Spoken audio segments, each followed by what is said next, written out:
Hello everyone, I welcome you all to YouTube channel English by Roshan. हम लोग अभी पढ़ रहे हैं एसएससी सीजीएल 2023 का जो आपका मेंस होने वाला है इसी महीने में, जिसके लिए आपके पास बहुत ही कम दिन बचे हैं। आज 5 तारीख है और आपके पास ऑलमोस्ट आपके पास 20 दिन मेरे ख्याल से बचे होंगे। ठीक है, 20 से 22 दिन आपके पास बचे होंगे। हम लोग अभी मेंस का दंगल सीरीज़ के नाम से हम लोग पढ़ रहे हैं और फिलहाल अभी हम लोग क्या पढ़ रहे हैं? हम लोग पढ़ रहे हैं क्या? Grammar practice. ठीक है, ग्रामर प्रैक्टिस की 3 क्लासेस मैं आपको पहले करवा चुका हूँ। और ग्रामर प्रैक्टिस से मेरा क्या मतलब है, पहले भी मैंने आपको बताया कि पूरी की पूरी जो ग्रामर है, मैं क्वेश्चंस की मदद से आपको पूरी की पूरी ग्रामर जो है वो क्या करवाने वाला हूँ, रिवाइज करवाने वाला हूँ। ठीक है, मैं पहले आपको कुछ क्वेश्चंस दूंगा, आप उनको कुछ सॉल्व करोगे, उसके बाद फिर मैं आपको सॉल्व करवाऊंगा। आप स्क्रीन को पॉज करते रहना। और जितने भी क्वेश्चंस हैं ये मेरे खुद के बनाए हुए क्वेश्चंस नहीं है, सारे के सारे प्रीवियस ईयर से उठाए गए क्वेश्चंस हैं। ठीक है, ताकि आपको कॉन्सेप्ट अच्छे से समझ में आ सके और चीज़ों को आप समझते हुए चल सको। तो आप क्या करोगे, स्क्रीन को पॉज करोगे, पॉज करके पहले आप क्वेश्चन को खुद ट्राई करोगे, उसके बाद जैसे ही आप स्क्रीन को वापस से प्ले करोगे मैं आपको लिखता हुआ दिख जाऊंगा। ठीक है,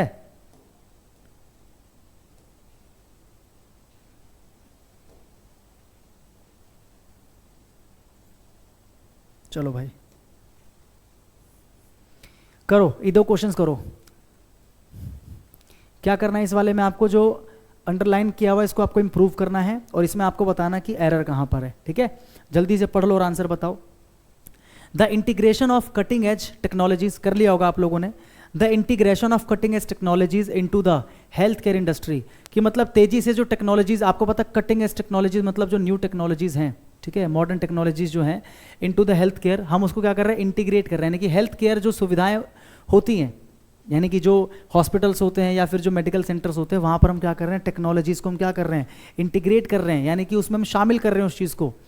ठीक है, have the prospect of revolutionising the way medical professionals provide patient care, मतलब जिस तरीके से फिलहाल अभी जो मेडिकल प्रोफेशनल्स हैं, डॉक्टर्स हैं, जिस तरीके से अभी वो अपने पेशेंट को क्या करते हैं, प्रोवाइड करते हैं केयर, यानी कि हेल्थ केयर प्रोवाइड करते हैं, उससे बढ़िया तरीके से प्रोवाइड किया जा सकेगा जब हम क्या करेंगे, मेडिकल फील्ड के अंदर या फिर हेल्थ केयर सेक्टर के अंदर हम क्या करेंगे, नई टेक्नोलॉजीज को हम क्या कर देंगे, इंटीग्रेट कर देंगे। ठीक है, तो इससे क्या होगा, अच्छी हेल्थ केयर लोगों को मिल पाएगी। अब बताओ इसमें एरर क्या है। द इंटीग्रेशन ऑफ, देखो मैंने क्या बताया था, ये जो ऑफ है ये क्या है, ये आपका प्रेपोजिशन है, ये क्या है आपका प्रेपोजिशन। ठीक है, और ये क्या है, कटिंग एज टेक्नोलॉजीज क्या है, ये क्या है, इस प्रीपोजिशन का ऑब्जेक्ट है, इस प्रीपोजिशन का क्या है, ऑब्जेक्ट है। ठीक है, समझते चलना ध्यान से। Into the health care industry है, इनटू क्या है, फिर से प्रीपोजिशन है। ठीक है, हाँ कि ना। और ये जो द हेल्थ केयर इंडस्ट्री है ये क्या है, इस प्रीपोजिशन का ऑब्जेक्ट है। हाँ कि ना, समझ में आया। यानी कि अभी तक मुझे सब्जेक्ट नहीं मिला, तो इसका मतलब सब्जेक्ट कौन है, ये इंटीग्रेशन की बात हो रही है। मतलब जो मेन बात हो रही है वो किसकी हो रही है, इंटीग्रेशन की बात हो रही है। आप अच्छे से जानते हो कि सेंटेंस में जो हम वर्ब लगाते हैं वो लगाते हैं किसको देखकर, सब्जेक्ट को देखकर लगाते हैं। तो मुझे पता है कटिंग एज टेक्नोलॉजीज जो है वो प्रीपोजिशनल ऑब्जेक्ट है, द हेल्थ केयर इंडस्ट्री क्या है, प्रीपोजिशनल ऑब्जेक्ट है। तो मुझे पता है जो सब्जेक्ट है वो तो इंटीग्रेशन है। इंटीग्रेशन का मतलब मैंने आपको बता ही दिया, इंटीग्रेट का मतलब क्या होता है, शामिल करना, मिला देना, एक कर देना। ठीक है, इंटीग्रेट कर देना। तो अब आप मुझे बताओ इंटीग्रेशन सिंगुलर है या प्लूरल है। इंटीग्रेशन क्या कोई व्यक्ति, कोई वस्तु है, आप कहोगे नहीं सर केवल एक शब्द है, केवल भावनात्मक रूप से कोई चीज मौजूद है, यानी कि एब्स्ट्रैक्ट नाउन है। और एब्स्ट्रैक्ट नाउन को हम क्या बोलते हैं, अनकाउंटेबल। और अनकाउंटेबल चीजें क्या होती हैं, सिंगुलर। यानी कि जो इंटीग्रेशन है ये क्या है, सिंगुलर। अगर ये सिंगुलर है तो वर्ब भी तो सिंगुलर होना चाहिए ना बंधु, मेरे बंधु, मेरे भाई, मेरे मित्र। अगर सब्जेक्ट आपका सिंगुलर है तो वर्ब भी तो सिंगुलर होगा कि नहीं होगा, बोलो। तो यहां पर हैव की जगह पर क्या आ जाएगा, हैज आ जाएगा। इसमें है हैज नहीं है, इसमें है हैज नहीं है, ये भी प्लूरल होता है आपको पता है, वर, ये भी हैव है। एक ही आंसर बचा आपके पास, ये has the prospect. The integration of cutting edge technologies into the health care industry has the prospect of revolutionising the way medical professionals provide patient care. ये आपका क्या है, सब्जेक्ट आपका क्या है, सिंगुलर। ठीक है, आगे देखिए। It is difficult to retain anonymity, मतलब एनोनिमिटी का मतलब क्या होता है, एनोनिमस का मतलब क्या होता है, गुमनाम। आप जानते हो एनोनिमस, एनोनिमस का मतलब होता है गुमनाम। गुमनाम का मतलब जानते हो, मान लो कोई एक बुक है या कोई लिटरेचर है जिसको लिखने वाला कौन है हमें नहीं पता, है ना, तो ऐसे किसी लिटरेचर को या बुक को क्या बोलते हैं, एनोनिमस। क्या बोलते हैं, एनोनिमस। या कोई वर्क ऑफ आर्ट है उसको बनाने वाले के बारे में नहीं पता तो उसको क्या बोलते हैं, एनोनिमस। एनोनिमस का मतलब बेसिकली है गुमनाम। क्या है? गुमनाम। और इसका जो बनता है नाउन वो क्या बनता है? एनोनिमिटी। क्या बनता है? एनोनिमिटी। ठीक है, गुमनामी। क्या बोलते हैं? गुमनामी। गुमनामी, गुमनामी। एनोनिमिटी, स्पेलिंग चेक करो। एनोनिमिटी इधर क्या दे रखा है? Anonymity, spelling error. यहाँ पर क्या है? Spelling error. ठीक है, तो गलती किस वाले पार्ट में है? गलती आपके इस वाले पार्ट में, रिटेन एनोनिमिटी, यानी कि इस वाले पार्ट में एरर है, तो ये इसका आंसर हो जाएगा। ठीक है भाई, समझ में आया कि नहीं आया? अगला क्वेश्चन करो जल्दी से, फटाफट से करना है, टाइम नहीं लेना। आप लोग मेंस की तैयारी कर रहे हो, छोटे बालक नहीं हो। ठीक है, फटाफट से, बातों में समय नहीं गवाएंगे, जल्दी जल्दी क्वेश्चन को धुआं धुआं करेंगे, क्वेश्चंस को उड़ाएंगे। ठीक है, चलो कर दो फटाफट। पहले वाले में एरर बताना, दूसरे वाले में इंप्रूव करना है। बताओ।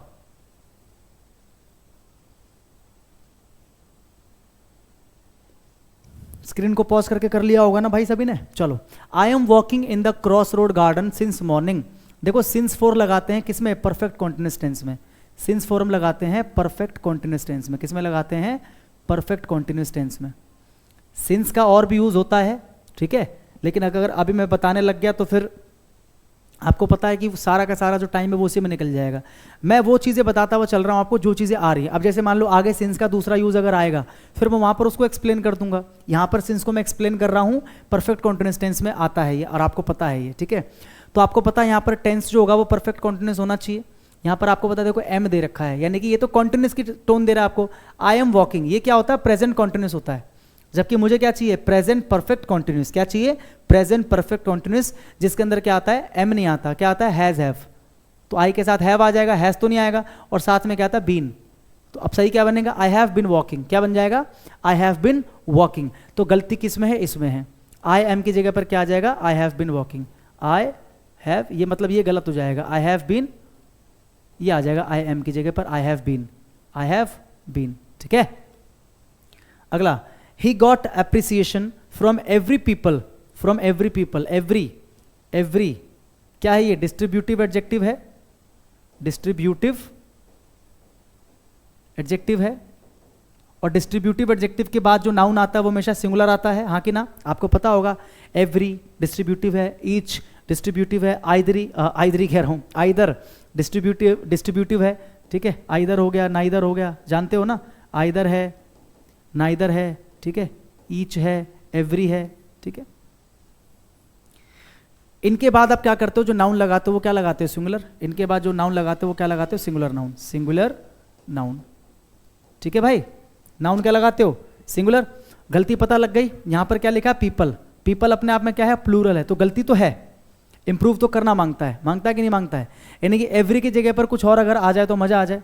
एवरी का इन्होंने देखो क्या दे रखा है? एवरी का इन्होंने देखा वन एंड ऑल, यहाँ पर दे रखा है इन्होंने वन और ऑल, यहाँ दे रखा वन एंड ऑल, यहाँ पर दे रखा वन एंड ऑल। तो आपको मैं बता दूं कि जो वन एंड ऑल होता है, one and all is equal to होता है एवरी। क्या होता है? एवरी। ये छोटी सी चीज याद रख लेना, वन एंड ऑल जो होता है वो इक्वल टू होता है एवरी के। तो इसको तो मैं ऐसे ही काट दूंगा क्योंकि वन ऑल और दे रखा है, जबकि क्या होता है? One and all. क्या दे रखा है? One and all. अब देखो, from one and all in the country and abroad हो सकता है। अगले ऑप्शन को देखो, फ्रॉम वन एंड ऑल, देखो from one and all from a country and abroad. From a country नहीं आएगा, इन अ कंट्री। एक देश से नहीं, एक देश में, एक देश में सब ने उसकी तारीफ करी, और इवन अब्रॉड में भी, बाहर के देशों में भी तारीफ हुई। एक देश में, ना कि एक देश से, एक देश में सब ने उसकी तारीफ करी। ठीक है, from one and all in country. देखो कंट्री से पहले क्या आना चाहिए? कंट्री से पहले क्या आना चाहिए? द आना चाहिए। और वैसे भी देखो गलती इस वाले में और क्या है? यहां पर अ दे रखा है। मैं यहां पर ना किसी एक स्पेसिफिक कंट्री की बात कर रहा हूं कि भैया उसको एप्रिसिएशन मिला, ना कि केवल देश से बल्कि अब्रॉड से। तो केवल मैं एक देश की बात नहीं कर रहा हूं, मैं क्या बोल रहा हूं? केवल देश से। मैं एक स्पेसिफिक देश की बात कर रहा हूं, जिस देश का व्यक्ति वो होगा कि he got appreciation from one and all in the country and abroad, की मतलब देश में जहां पर वो है, और इसके अलावा अब्रॉड यानी कि बाहर से भी, बाहर के देश से भी। तो यहां पर जो कंट्री है वो एक स्पेसिफिक कंट्री है, तभी तो आगे बोला एंड अब्रॉड, अब्रॉड से भी, मतलब ये कोई स्पेसिफिक एक कंट्री है। ठीक है, स्पेसिफिक के लिए क्या लगाते हैं? द लगाते हैं। अगर एक दिखाना होता तो कंट्री लगा देते, लेकिन यहाँ पर स्पेसिफिक किसी कंट्री की बात की जा रही है, किसी खास कंट्री की बात की जा रही है, तो वैसे भी अ नहीं आएगा। और यहाँ पर तो देखो कुछ नहीं लगा रखा, ना अ लगा रखा ना द लगा रखा, तो ये वैसे ही गलत हो गया। एक ही आंसर आपका बचा ये, from one and all. One and all का मतलब क्या है? एवरी, कि मतलब उसको सबसे अप्रिसिएशन मिला इन द कंट्री, देश में भी, और अब्रॉड यानी कि बाहर से भी। देश में भी, एक देश बोलने की जरूरत तो नहीं है ना, उसको अप्रिसिएशन सबसे मिला देश में भी और बाहर से भी। ठीक है, तो क्या हो जाएगा? From one and all in the country and abroad. ठीक है, आगे बढ़ें, करो जरा इसको फटाफट से।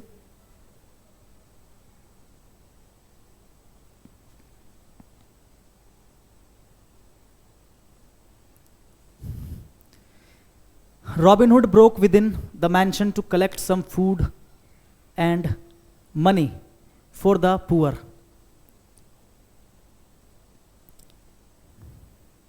बताइए, इसमें आपको एरर दे रखा किसका? फ्रेजल वर्ब का एरर है। ठीक है, आपको पता होना चाहिए।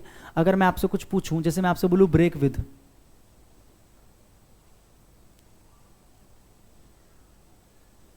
ब्रेक विद का क्या मतलब होता है?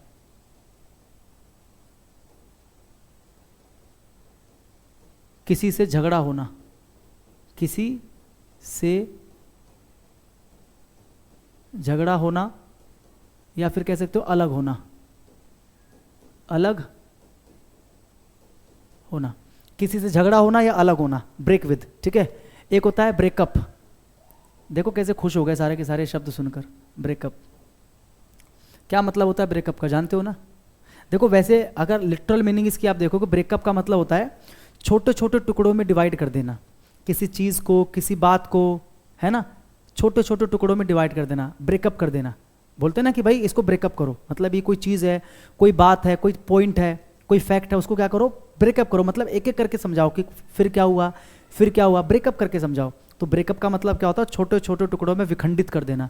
लेकिन इसको उस टर्म में भी लगा देते हैं, जब आप अपने पार्टनर से ब्रेकअप कर लेते हो, उसको ब्रेकअप कहते हैं ना, पता है आपको? जब आप अपने पार्टनर से अलग हो जाते हो, शादी खत्म कर देते हो, ठीक है, रिलेशन खत्म कर देते हो, तो उसको भी क्या बोलते हैं? ब्रेकअप। क्योंकि वो भी वही मतलब हुआ ना कि आप फिजिकली एक दूसरे से क्या हो गए? अलग हो गए। समझ रहे हो? या एक दूसरे से क्या हो गए? अलग हो गए। जैसे ब्रेकअप का मतलब टुकड़ों में विभाजित करना, ऐसे आप भी विभाजित हो गए। समझ रहे हो? तो उस सेंस में ब्रेकअप यूज कर लेते हैं। लेकिन जो लिटरल मीनिंग होती है वो क्या होती है? टुकड़ों में बांटना। क्या होती है? टुकड़ों में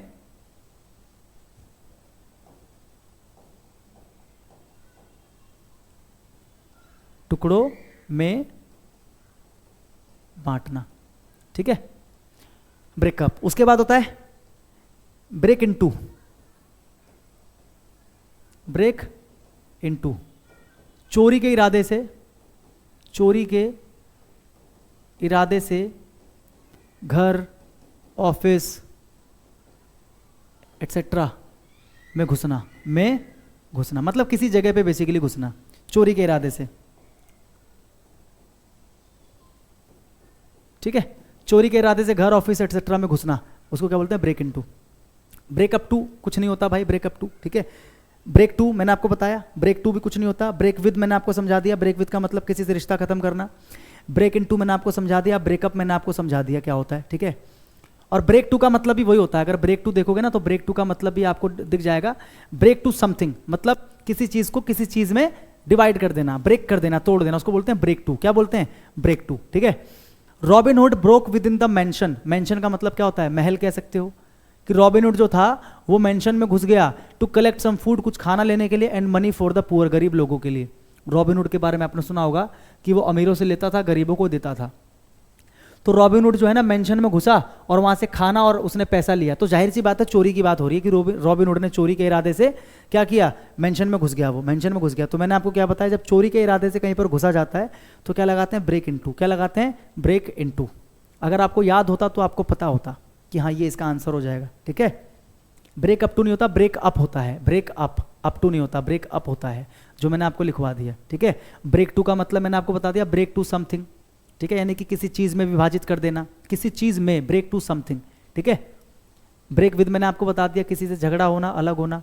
तो एक ही आंसर बचा, इसका क्या बचा? ब्रोक इनटू, चोरी के इरादे से घुसना। ठीक है, इन ऑर्डर टू एनहांस, आपको पता है टू के बाद क्या आता है? टू के बाद आता है वर्ब की फर्स्ट फॉर्म, जानते हो? तो एनहांसिंग होगा कि एनहांस होगा? क्या हो जाएगा? एनहांसिंग नहीं होगा, हैव इनहेंस नहीं होगा क्योंकि वर्ब की फर्स्ट फॉर्म चाहिए, किसी में भी नहीं है, एक ही में, खत्म, और कुछ करना ही नहीं था इसके अंदर। In order to enhance their reputation companies are investing a lot of money in social initiatives. तो क्या आ जाएगा यहाँ पर? एनहांस। क्या आ जाएगा? एनहांस। एनहांस मतलब क्या होता है? बढ़ाना। एनहांस मतलब क्या होता है? बढ़ाना। स्मार्ट अप्रोच एग्जाम में रखनी है आपको, मेंस देने जा रहे हो आप, प्री देने नहीं जा रहे हो, ठीक है? यही एग्जाम डिसाइड करेगा कि आपका सिलेक्शन होगा या नहीं होगा, आपको नौकरी मिलेगी या नहीं मिलेगी।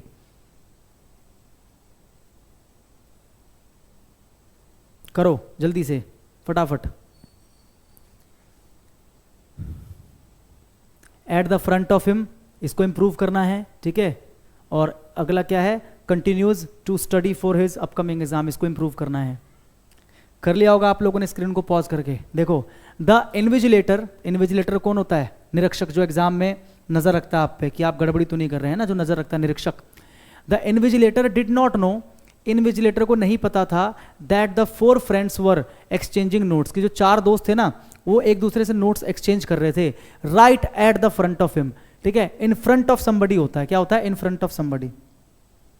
इन फ्रंट ऑफ का मतलब क्या होता है? सामने। इन फ्रंट ऑफ, फ्रेज आपने सुना होगा, in front of. In front of का मतलब क्या होता है? के सामने। क्या होता है? के सामने। जैसे बोलते हैं ना, I am standing in front of the building, कि मैं बिल्डिंग के सामने खड़ा हूं। या फिर उन्होंने टीचर के सामने नोट्स एक्सचेंज किए, भाई साहब टीचर को पता भी ना चला, ठीक है? तो एट द फ्रंट ऑफ नहीं होता, क्या होता है? इन। क्या होता है? इन। तो ढूंढो कहां पर है? ऑफ है, गलत है। सब्स्टिट्यूशन तो होगा ना, 4 नहीं आएगा, क्या आएगा? इन फ्रंट ऑफ हिम, खत्म। द लगाने की जरूरत नहीं, सीधा क्या बोलेंगे? इन फ्रंट ऑफ, और ऑफ के बाद हिम। जो मैंने देखो यहाँ लिखा इन फ्रंट ऑफ, वो यहाँ पर देखो इन फ्रंट ऑफ, और आगे क्या आ जाएगा? Him. In front of him यानी कि टीचर के सामने। Although he was exhausted from working all day, कि मतलब पूरा दिन काम करके बंदा एग्जॉस्ट यानी कि थक चुका था। पूरा दिन काम करके बंदा थक चुका था, पास्ट है, थक चुका था। जॉन, फिर भी जॉन जो था ना बंदा, जो थक चुका है वही जॉन है। जॉन कंटिन्यूज, वर्ब में एस लगा रखा है, जो कि तुमको पता है कहाँ लगाते हैं? प्रेजेंट इंडेफिनिट में लगाते हैं। एक बात बताओ, यहाँ पर तो सारी चीजें पास्ट में चल रही थी कि वो थका हुआ था, तो अगर थका हुआ था उसके बावजूद भी उसने काम किया, पूरे दिन का थका था फिर भी उसने काम कंटिन्यू किया, तो काम का जो होना है वो भी तो पास्ट में हुआ है ना, कि थका था फिर भी काम कंटिन्यू किया। ऐसे तो नहीं बोलता कि थका था पूरे दिन का फिर भी काम करता है, कि पूरे दिन का थका था फिर भी काम करता है, ऐसे नहीं बोलते ना। ऐसे बोल सकते हो कि पूरे दिन थका आता है फिर भी काम करता है। दोनों या तो प्रेजेंट में होगा। यहां पर क्या बोल रहा है? पूरे दिन का थका था फिर भी जॉन कंटिन्यूज, मतलब काम करता है, काम करना कंटिन्यू करता है, काम करना कंटिन्यू किया, काम करना कंटिन्यू किया, यानी कि पास्ट की बात हो रही है, पास्ट इंडेफिनिट की। तो कंटिन्यूज की जगह पर आ जाएगा कंटिन्यूड। जॉन कंटिन्यूड, ये रहा जॉन कंटिन्यूड, यही है। कंटिन्यूज तो नहीं आएगा, विल कंटिन्यू फ्यूचर चला गया, ये हैज प्रेजेंट में आता नहीं आएगा, एक ही बचा है पास्ट का ये वाला, जो कि क्या है? V2 continued. John continued to study for his upcoming exam. Clear हुआ भाई? स्मार्ट अप्रोच लेके आनी है और जल्दी जल्दी क्वेश्चन को सॉल्व करना है, समय बिल्कुल भी नहीं लगाना। और अच्छी बात मैं आपको एक बता दूं आगे बढ़ने से पहले, इस संडे को, ठीक है, इसी संडे को यानी कि 7 तारीख को, जैसा कि मैंने आप लोगों से प्रॉमिस किया था यूट्यूब के ऊपर भी और टेलीग्राम के ऊपर भी, वोकैब स्पेशल क्लास में शुरू करने वाला हूं। और इस सीरीज का हम लोग नाम क्या रख रहे हैं? हम लोग नाम रख रहे हैं वोकैब का दंगल, ठीक है, जिसके अंदर मैं आपको इडियम्स, वन वर्ड्स, ठीक है, एंटोनियम्स, सिनोनियम्स और बहुत सारी चीजें मैं आपको कराने वाला हूं, और इतना कराने वाला हूं कि मतलब आपको मजा ही आ जाएगा। तो आप मेंस वाले हो तो आप तो जरूर देखोगे इस क्लास को, क्योंकि आपका मेंस है। और सबसे पहले मैं important idioms, important one words, यही सब कराने वाला हूं, ताकि एग्जाम में आप अच्छा स्कोर कर सको इनके अंदर, है ना। और मेंस के बाद भी कंटिन्यू करना है आपको। और बाकी अगर कोई बिना मेंस वाला भी इस वीडियो को देख रहा है तो उनको भी मैं बता दूं कि संडे से आपकी वोकैब की क्लासेस शुरू हैं। एक कॉपी बना लेना, ठीक है, नोटबुक बना लेना, जिसमें आप सारी वोकैब नोट करते चलोगे, जो मैं लिखवाऊंगा, मजा आएगा आपको पढ़ के, ठीक है। देखो अभी जस्ट मैंने अपनी मेरी जो एप्लीकेशन पे जो क्लास होती है, जो मेरा पेड बैच होता है, अभी जस्ट मैंने वो खत्म किया था। 5 मिनट भी नहीं हुए कि मैंने ये वाली क्लास रिकॉर्ड करनी मैंने शुरू कर दी, ठीक है। तो थोड़ा सा मैं थका हुआ भी हूँ, थोड़ा सा नहीं कुछ ज़्यादा ही हूँ, फिर भी देखो एफर्ट लगा रहे हैं, एनर्जी लगा रहे हैं। देखो करो क्वेश्चंस को। इसमें क्या करना है? ये इसको इंप्रूव करना है। मैं लिख देता हूँ, देखो भाई, इसको इंप्रूव करना है, इसको इंप्रूव करना है जो अंडरलाइंड है, ठीक है। इसको वाइट से करते हैं ताकि आपको आइडिया रहे।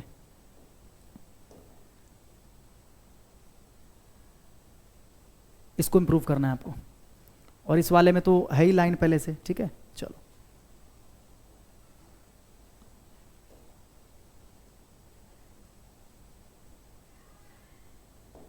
करो। अच्छा ये तो पूरा अलग ही सेंटेंस है, तो इसमें अंडरलाइन करने की जरूरत ही नहीं थी। This phone is inferior of that one, कर लिया होगा पॉज करके। देखो इंफीरियर, सुपीरियर, इंपॉर्टेंट चीजें बता रहा हूं मैं आपको, या जूनियर या सीनियर, है ना। अगर आप इनको लगाते हो कंपेयर करने के लिए, अगर आप इनको यूज करते हो इन एडजेक्टिव्स को क्या करने के लिए, कंपेयर करने के लिए, क्या करने के लिए, कंपेयर करने के लिए, कंपेयर करने के लिए अगर आप इनको क्या करते हो, यूज करते हो, ठीक है। तो इनके बाद हमेशा क्या यूज करते हो, टू, क्या यूज करते हो, टू। ऐसे लिख देता हूं, टू यूज करना है, देन यूज नहीं करना, ये याद रखना, ठीक है। टू यूज करना है, देन यूज नहीं करना। जैसे कि he is senior to me, या फिर he is junior to me. अगर मुझे कंपेयर नहीं करना, मैं सीधा भी बोल सकता हूं ना, देखो ये ठीक है, ठीक है, मुझे कंपेयर नहीं करना, सीधा बोलना है कि ही इज माई सीनियर। यहां पर सीनियर क्या बन गया, नाउन बन गया, ठीक है। यहां पर सीनियर क्या बन गया, नाउन बन गया, सिंपल है। यहां पर सीनियर एडजेक्टिव नहीं, यहां पर सीनियर नाउन है, तो यहां पर टू की जरूरत ही नहीं है। टू कब लगाना, जब इसको एडजेक्टिव के तौर पर यूज करोगे कंपेयर करने के लिए, कि वो मुझसे ज्यादा सीनियर है, यानी कि he is senior to me, he is junior to me, he is superior to me, he is inferior to me. तो टू लगाते हैं, देन नहीं लगाते, गलती पता लग गई। This phone is inferior, of नहीं लगाते, ना ऑफ लगाते ना देन लगाते, क्या लगाते हैं, टू लगाते हैं। तो दिस फोन इज मोर, मोर देखो मोर और मोस्ट भी नहीं लगाते, ध्यान रखना। इनके साथ में मोर और मोस्ट भी नहीं लगाते, ध्यान रखना। इनके साथ मोर और मोस्ट भी नहीं लगाना, ध्यान रखना, मोर और मोस्ट भी नहीं लगाना, ठीक है। आया समझ में कि नहीं आया, तो ये तो गलत है। और देखो दूसरी गलती क्या है, यहाँ पर देखो क्या लगा रखा है, देन लगा रखा है, जबकि इस इंफीरियर के साथ क्या आता है, टू आता है। तो this phone is inferior to that one, ये ठीक है। दिस फोन इज मोर नहीं आएगा, और ऑफ भी नहीं आएगा, आपको पता है। दिस फोन इज इंफीरियर, ठीक है, लेकिन ये देन नहीं आना चाहिए, यहाँ पर टू आना चाहिए, तो ये भी क्या है, गलत है, ठीक है। आंसर मिल गया आपको। आगे, can you please make sure that all the guest, all क्या करता है, ऑल जो है ना आपका, ये काउंटेबल अनकाउंटेबल दोनों के साथ लगता है। ऑल जो है काउंटेबल के साथ भी लगता है और अनकाउंटेबल के साथ भी लगता है। जब ये काउंटेबल के साथ लगेगा तो हमेशा प्लूरल होगा, सिंपल सी चीज है ना भाई। ऑल का मतलब क्या होता है, सभी। तो जब ये काउंटेबल के साथ लगेगा तो हमेशा इसके बाद नाउन प्लूरल होगा। अगर ऑल अनकाउंटेबल के साथ लगे, जैसे कि all the water, all the money, तो हमेशा नाउन क्या होगा, सिंगुलर, और आगे वर्ब भी क्या होगा, सिंगुलर, ठीक है। लेकिन यहाँ पर जो ऑल है वो गेस्ट के साथ लगा है, तो गेस्ट तो क्या है, काउंटेबल है ना। तो अगर गेस्ट काउंटेबल है तो यानी कि प्लूरल होना चाहिए, तो गेस्ट नहीं होना चाहिए, गेस्ट्स होना चाहिए। देखो ये है आर गैदर्ड, देखो यहाँ पर गेस्ट्स है, यहाँ पर भी है, यहाँ पर भी है, ये गलत है, ये गेस्ट है, तो ये तो वैसे ही हट गया। अब बाकी देखो जरा कि can you please make sure, कि क्या तुम ऐसा कर सकते हो that all the guests are gathered on the stage before the performance begins. इससे पहले कि परफॉर्मेंस शुरू हो ना, सारे गेस्ट को ऑन द स्टेज यानी कि स्टेज के ऊपर क्या ले आओ, उपस्थित कर दो, इकट्ठा कर दो, स्टेज के ऊपर इकट्ठा कर दो। हैं, परफॉर्मेंस कहां पर होगी फिर, बोलो। अगर स्टेज के ऊपर मैं इकट्ठा कर दूंगा सारे के सारे गेस्ट को, तो परफॉर्मेंस कहां पर होगी, हो पाएगी क्या, नहीं हो पाएगी। तो स्टेज के ऊपर नहीं करना है मुझे, ना मुझे स्टेज के ऊपर करना है, ना मुझे स्टेज में करना है। स्टेज में क्या होता है भाई, या तो स्टेज पर होता है या स्टेज के आसपास होता है।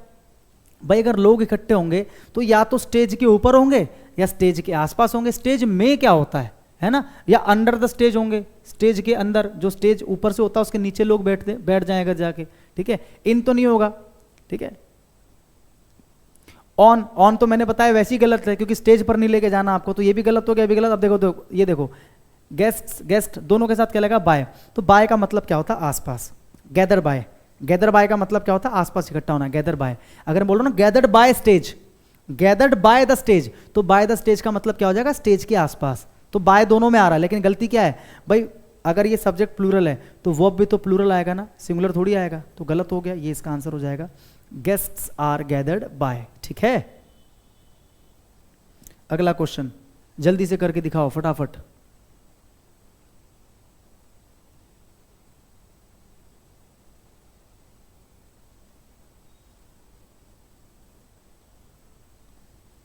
करो फटाफट। The investigation conducting by the research team yielded statistically significant results providing substantial evidence to support the hypothesis.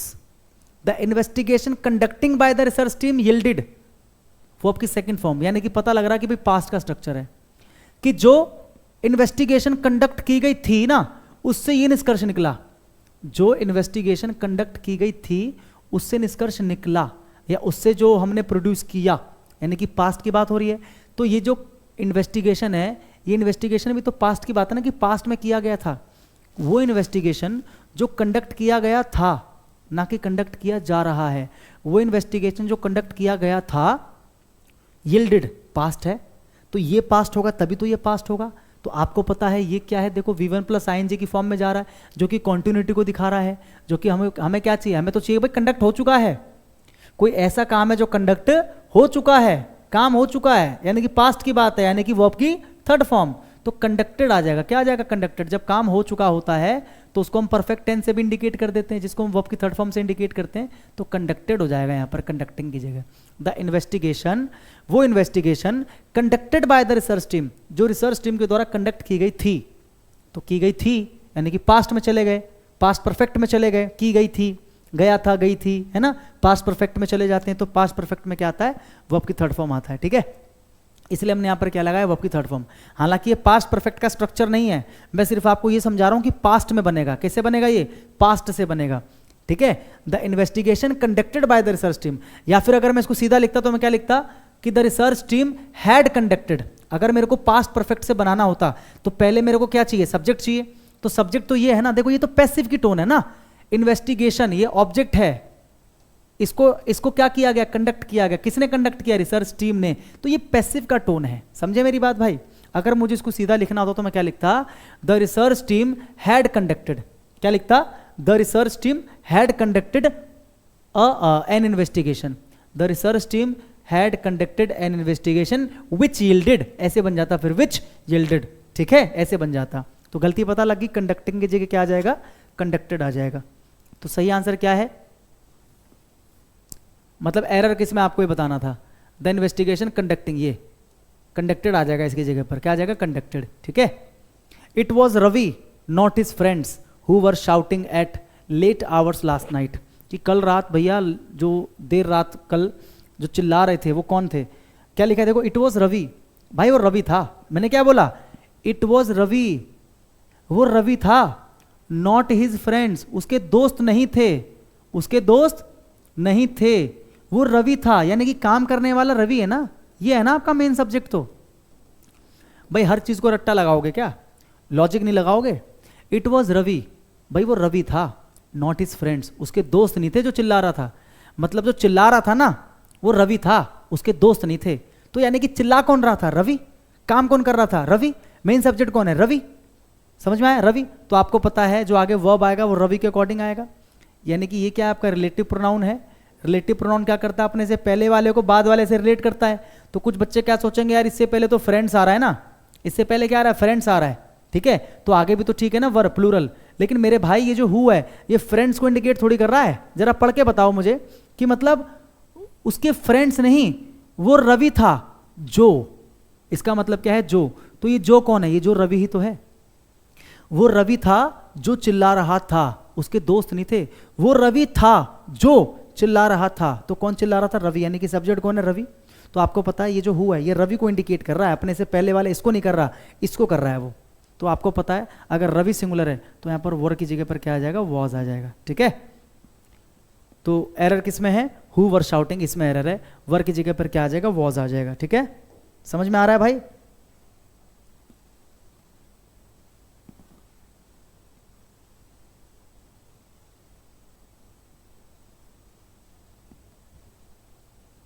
आगे देखो, इन दिस वर्ल्ड ऑफ कंपटीशन, कर लिया होगा आपने इसको पॉज करके, इन this world of competitions every one of us is required to plan our course careful. Every one of us is required, देखो, in this world of competitions every one of us is required to plan our course careful, कि सबको जरूरत है, क्या जरूरत है कि अपना जो प्लान है ना, मतलब अपना जो कोर्स है, मतलब अपने अपने जो रास्ते हैं, अपने अपने जो चीज़ें हैं, उसको प्लान किया जाए। कैसे प्लान किया जाए? केयरफुल तरीके से। प्लान कैसे किया जाए? केयरफुल तरीके से। भाई केयरफुल क्या है? एक एडजेक्टिव है। केयरफुल क्या है? एक एडजेक्टिव है। लेकिन यहाँ पर सेंटेंस में रिक्वायरमेंट किसकी है? एडवर्ब की रिक्वायरमेंट है कि भाई प्लान करे। कैसे प्लान करे? केयरफुल तरीके से। प्लान कैसे करे? केयरफुल तरीके से। यानी कि जो शब्द है केयरफुल, ये प्लान करने को क्वालिफाई कर रहा है ना, और प्लान क्या है? वर्ब है। प्लान क्या है? वर्ब है। तो जो वर्ब को क्वालिफाई करे वो क्या बन जाता है? एडवर्ब। क्या बन जाता है? एडवर्ब। तो मैंने क्या बोला? In this world of competitions every one of us is required to plan our course carefully. क्या हो जाएगा? केयरफुली। क्या हो जाएगा? केयरफुली। केयरफुली, क्योंकि एडवर्ब क्या होता है? केयरफुली। मुझे यहाँ पर एडवर्ब चाहिए केयरफुली, क्योंकि केयरफुली क्या करें? प्लान, यानी कि प्लान करने को क्वालिफाई कर रहे हैं।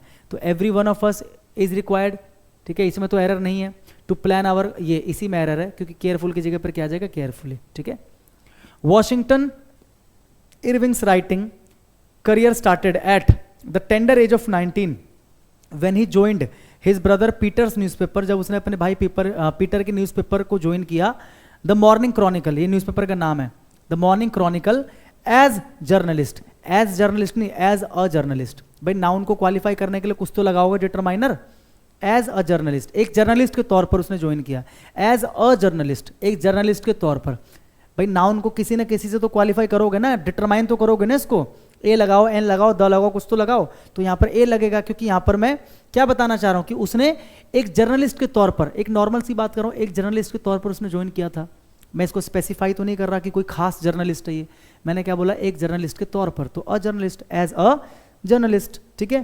तो एरर किस में है? इसमें। एज जर्नलिस्ट की जगह पर क्या आ जाएगा? As a journalist. ठीक है।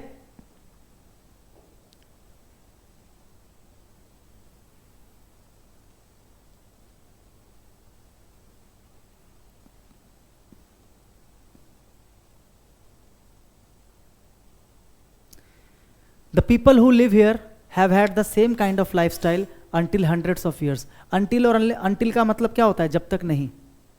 until का मतलब क्या होता है? जब तक नहीं। जब तक नहीं, यानी कि अपने आप में नेगेटिव वर्ड है ये। इसके साथ में नो, नेवर या नॉट ये सब नहीं आता। नो, नेवर, नॉट ये सब नहीं आता। ठीक है। ये अपने आप में नेगेटिव है। तो until का तो मतलब यहाँ पर मैच ही नहीं कर रहा भाई। The people who live here, जो लोग यहाँ पर रहते हैं ना, have had the same kind of life style, मतलब उनका same kind of life style था अंटिल हंड्रेड्स ऑफ ईयर्स। यहाँ पर क्या बोलना चाह रहा है? कई सालों तक या कई सालों के लिए। भाई कई सालों के लिए उनका जो लाइफ स्टाइल था ना वो एक जैसा था। कई सालों के लिए उनका जो लाइफ स्टाइल था वो क्या था? एक जैसा। तो कई सालों के लिए, कई सालों के लिए, तो के लिए को क्या बोलते हैं? फॉर बोलते हैं ना। तो यहाँ पर क्या बोलना चाह रहा हूँ? फॉर हंड्रेड्स ऑफ ईयर्स, मतलब कई सालों तक या कई सालों के लिए उनका जो क्या था? लाइफस्टाइल था वो एक जैसा था। अंटिल तो यहाँ पर मैच ही नहीं कर रहा। अंटिल का मतलब होता है जब तक नहीं। जैसे कि I will not go from here until your mother comes, कि जब तक तुम्हारी मदर नहीं आती मैं यहाँ से नहीं जाऊँगा, जब तक नहीं। तो यहाँ पर क्या बोल रहे हैं कि कई सालों तक या कई सालों के लिए उनका लाइफस्टाइल क्या था? एक जैसा। तो यहाँ पर क्या आ जाएगा? अंटिल की जगह पर फॉर आ जाएगा। For hundreds of years, for hundreds of years. ठीक है। सिंस नहीं लगाएंगे, क्या लगाएंगे? फॉर, क्योंकि क्या बोल रहे हैं? कई सालों तक या कई सालों के लिए। तो दोनों सेंस में क्या लगाते हैं? फॉर लगाते हैं। ठीक है। Can you make sure you have a correct address before you start driving. इससे पहले कि तुम ड्राइविंग स्टार्ट करो सुनिश्चित कर लो कि तुम्हारे पास करेक्ट एड्रेस हो। यानी कि यहाँ पर एक पर्टिकुलर एक एड्रेस की बात हो रही है। जो एड्रेस जिसकी बात हो रही है वो ऐसी कोई आम एड्रेस तो है नहीं, एक पर्टिकुलर एक खास एड्रेस की बात की जा रही है कि भाई सुनिश्चित कर लो कि तुम्हारे पास सही एड्रेस हो। एक एड्रेस नहीं हो, तुम्हारे पास सही एड्रेस हो। यानी कि एड्रेस क्या यहाँ पर? स्पेसिफिक है, इसको आप स्पेसिफाई कर रहे हो, अलग बना रहे हो। तो अ नहीं आएगा, यहाँ पर क्या आएगा? The correct address. क्या आएगा? The correct address. Can you make sure that you have the correct address, कि तुम्हारे पास क्या हो? करेक्ट एड्रेस हो। तो अ नहीं आएगा, क्या आएगा? द आएगा। क्योंकि मैं अगर बोल रहा हूँ सुनिश्चित कर लो, पता सही होना चाहिए। तो ये थोड़ी बोलूंगा एक पता सही होना चाहिए, पता सही होना चाहिए, यानी कि स्पेसिफिक है वो। ठीक है। करो जल्दी से इसको फटाफट।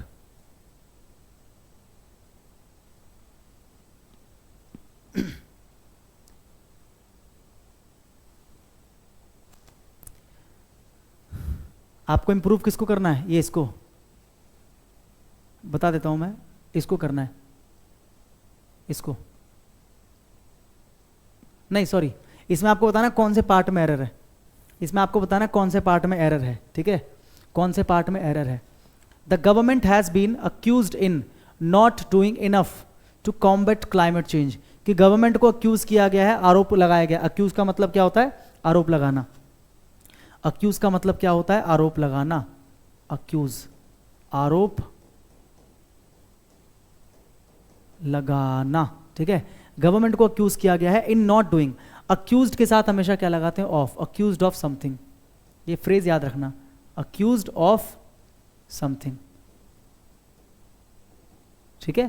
तो अक्यूज के बाद क्या लगाते हैं? ऑफ लगाते हैं, डायरेक्ट याद रख लेना, ठीक है, अक्यूज्ड ऑफ, ठीक है। The government has been accused of, the government has been accused of not doing enough, कि गवर्नमेंट उतना नहीं कर रही जितना करना चाहिए, टू कॉम्बैट, कॉम्बैट का मतलब लड़ना या सामना करने के लिए क्लाइमेट चेंज का। तो आंसर क्या आ जाएगा? अक्यूज्ड, इनकी जगह पर क्या आ जाएगा? अक्यूज्ड ऑफ, क्या आ जाएगा? Accused of. She has gone to the stationery store to buy a scissor, to buy a scissor, आप लोगों ने नाउन तो पढ़ा ही होगा। कुछ ऐसे नाउन्स होते हैं जो कि पेयर से, जो कि दो हिस्सों को मिलाकर एक बनते हैं। कुछ ऐसे नाउन्स होते हैं जो दो हिस्सों को मिलाकर एक बनते हैं, जैसे कि सीजर्स, ठीक है, पैंट्स, शूज, स्पेक्टिकल्स, शीयर्स जो कैंची होती है बड़ी वाली, ठीक है, टोंग्स जो चिमटा होता है, फैंग्स,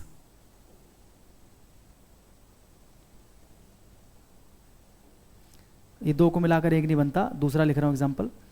और इसके अलावा क्या हो जाएगा? गैलोज, ठीक है,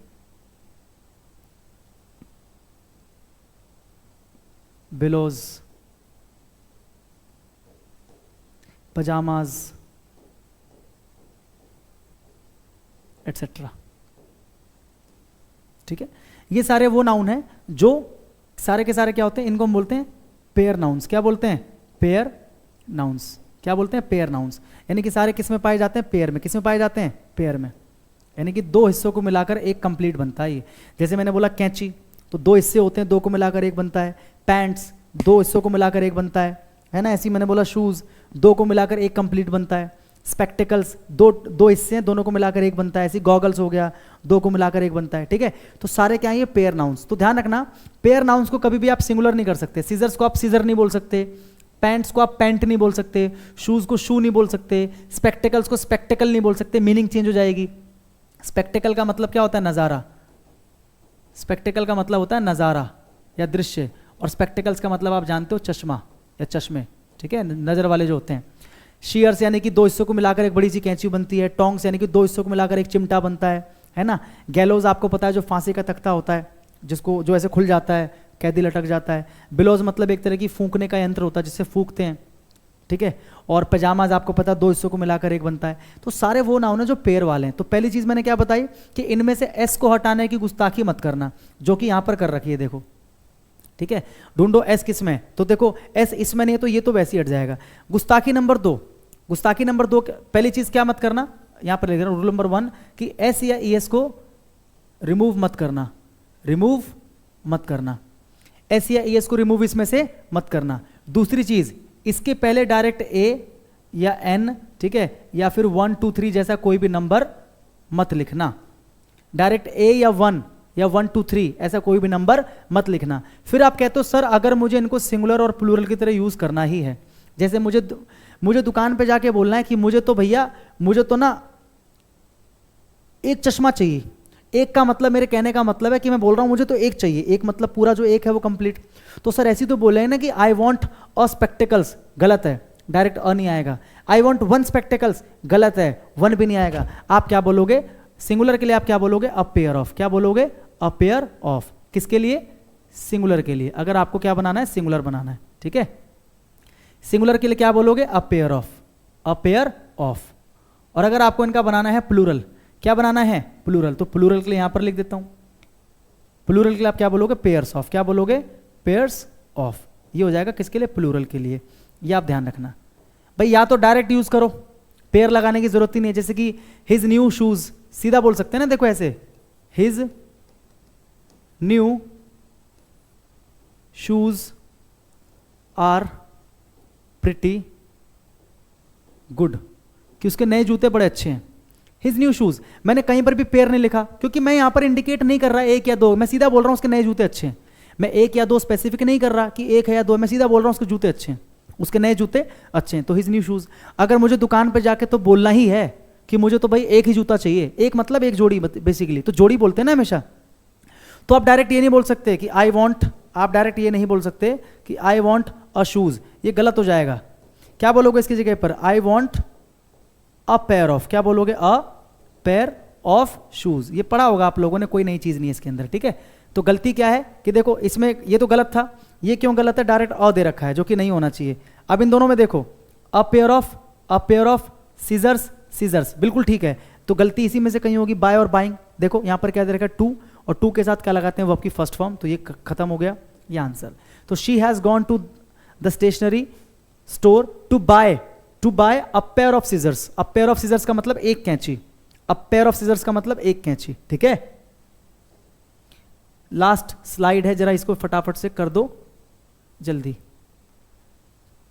ताकि हम भी भोजन कर सकें। What is the time? 9:04 रात के। अभी अपलोड हो जाएगी ये 10 या 15 मिनट के अंदर। करो दोनों क्वेश्चंस को फटाफट।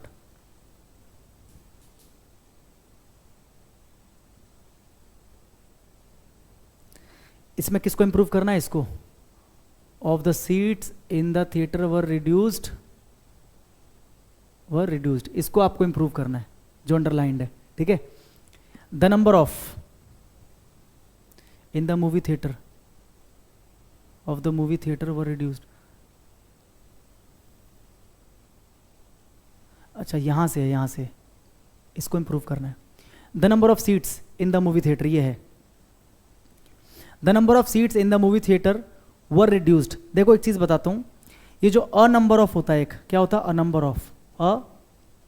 नंबर ऑफ, इसके बाद प्लूरल नाउन आता है, ध्यान रखना डायरेक्ट, ठीक है।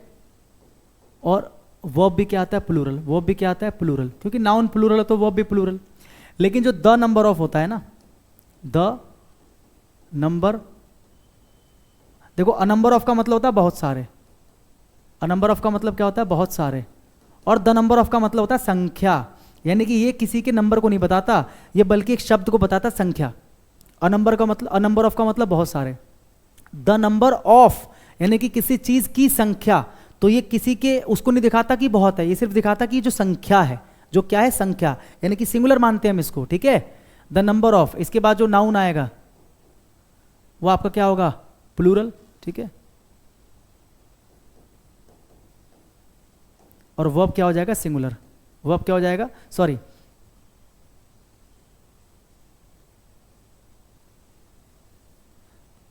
द नंबर ऑफ के बाद में जो नाउन होगा वो सिंगुलर प्लूरल दोनों हो सकता है, और वर्ब हमेशा क्या होगा? सिंगुलर। यहां पर वर्ब हमेशा ध्यान रखना क्या होगा? सिंगुलर। क्यों होगा सिंगुलर? क्योंकि ये जो होगा ना, यही आपका क्या बन जाता है? सब्जेक्ट।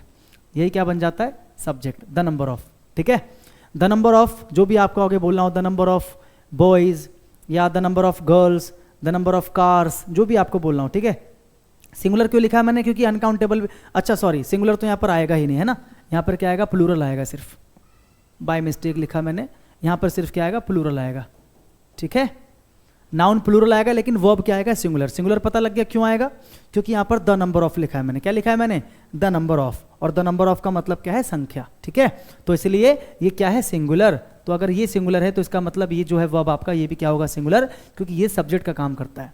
एरर पकड़ लो जरा, देखो द नंबर ऑफ सिंगुलर है, आपको पता है, सब्जेक्ट यही है। सीट्स, इससे मतलब नहीं है हमें, ठीक है। The number of seats in the movie theatre, in the movie theatre, ये आपका वर्ब है जो कि आएगा द नंबर को देखकर, तो यहां पर क्या आ जाएगा? Was.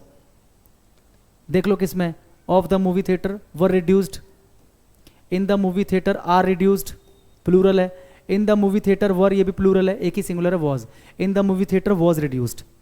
The number of seats यानी कि सीट्स की जो संख्या है मूवी थिएटर में, वॉज रिड्यूस्ड, तो संख्या को घटाया गया, सीट को नहीं घटाने की बात कर रहा हूं, संख्या को घटाया गया। तो संख्या क्या है? अपने आप में सिंगुलर है। संख्या अपने आप में क्या है? सिंगुलर है। याद रख लोगे इसको, ठीक है।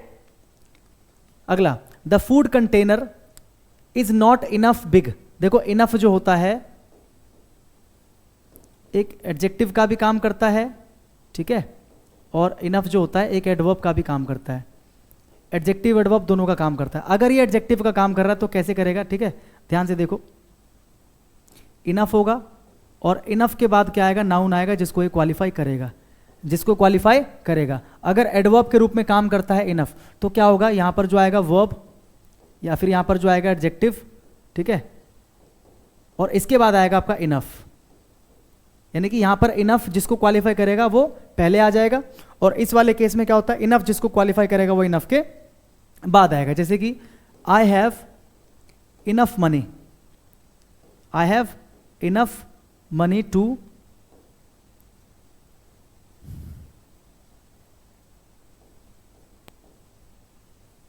Enough money to buy this house, मतलब इस घर को खरीदने के लिए मेरे पास क्या है, इनफ क्या है, मनी है, यानी कि जो ये इनफ है ये मनी को क्वालिफाई कर रहा है ना, कि पैसे कितने मेरे पास, इनफ है, यानी कि जो इनफ है वो मनी को क्वालिफाई कर रहा है। मतलब इनफ क्या है, एक एडजेक्टिव है, क्योंकि मनी यानी कि नाउन, नाउन को क्वालिफाई कर रहा है, मतलब इनफ क्या है, एडजेक्टिव है ना, तो एडजेक्टिव कहां पर आएगा, नाउन से पहले, एडजेक्टिव कहां पर आएगा, नाउन से पहले, लिखा है ना मैंने, एडजेक्टिव में नाउन से पहले आएगा, ठीक है। और इस वाले में देखो, the food container is not enough big, यहां पर जो इनफ है वो किसको क्वालिफाई कर रहा है, बिग को, कि भाई फूड कंटेनर प्रचुर मात्रा में बड़ा नहीं है, क्या नहीं है, बड़ा, कितना, प्रचुर, मतलब जितना होना चाहिए उतना बड़ा नहीं है, तो बिग क्या है, बिग एक एडजेक्टिव है, हाँ कि ना।